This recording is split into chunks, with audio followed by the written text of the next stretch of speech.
what would I suggest to fix CPS's issue with their low literacy rates? So I'm actually a career business strategist and business consultant focusing in marketing. But one of the things that I would often do when I came on with a new client is that I would look at their entire tech stack. I would look at all of the different apps or support systems they use to run their company. And then I would also look at their staff. A lot of times what I would immediately see is that there were a great deal of staff who were hired to do jobs that they either were not doing or were not doing well or efficiently to the actual gain and benefit of the company. In addition to that, most often what I would see too is that clients would have an excess of applications that they were paying for or services that they're paying for that were being massively underutilized, and to the tune of like this particular application should be driving revenue, whereas you're literally at a net negative because you're paying a monthly fee and you're not even using the application, or you're using it in a very much so rudimentary way. So as a person who's a career business strategist, when I look at CPS, Chicago Public Schools, I just see a ton of money being spent, a lot of people being hired, and I don't see results. And this is not just me. Obviously, this is a callous kind of overview. And I know that some people will be like, hey, you don't even work with CPS. You're not even a consultant for CPS. That's fine. Like I said, I'm a business strategist. And if I'm going through the documents that they have made public, I have the entire CPS.edu plan pulled up on my computer. It's a 261 page plan. They make all of this public knowledge so you can evaluate it for yourself. So as a business consultant, as I'm looking at the overall just budget overview on page 8 of this document that they have, I see instructional coaching at $45 million. I see summer school programming at $30 million, Skyline curriculum at $25 million, and on and on. And then when you get down to early literacy support is at $3 million. The thing that is most critically wrong is getting $3 million in funding. $3 million in funding. What I would look to do first and foremost to answer the overall question is I would literally go through all of these line items and I would be in elimination mode. I would be in aggressive elimination mode if you are not directly associated or directly correlated to a positive output as it pertains to literacy rates. If your program has not produced any increase in literacy rate that can be thoroughly documented and then double checked, because I don't want to see any fake data.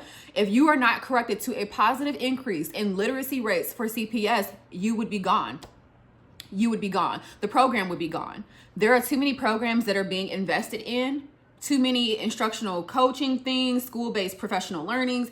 There's so many things that have a $10 million tag, $15 million tag associated with them, and yet our literacy rates are in the toilet. So my first thing would be to go through and do a very hard assessment on CPS to see what is directly correlated with positive outcomes. Who are the people who are having rock star experiences with their kids? What schools are seeing some type of lift? And then how do we correlate or connect with those people who are having great outcomes to see how we can pull that throughout the district? I would also create a program that would be district wide that would take the place of a lot of these fluff programs that they currently have.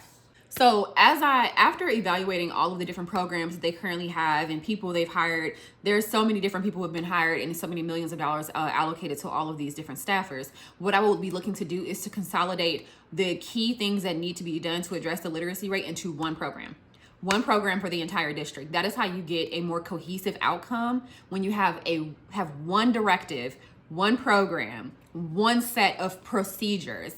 The idea that you're going to disperse funding to individual schools and let them decide how they're going to create a solution is going to slow down any progress. It's also going to make it where you don't have cohesive actual outcomes throughout the district. So I would have one program for the entire system. It is a system. CPS is a system.